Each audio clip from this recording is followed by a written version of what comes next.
it is actually supplied almost fully assembled with just the top half of the enclosure removed for shipping. It requires a solid base of 3,200 pounds or 1,450 kilos, which it can be mounted to.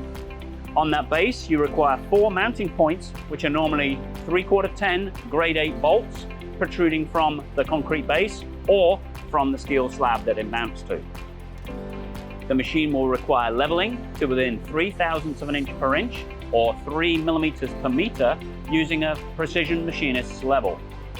Once it is installed, it will need torquing down to 300 foot-pounds, which is around 400 Newton meters, to comply with the requirements of ASTM and ISO standards.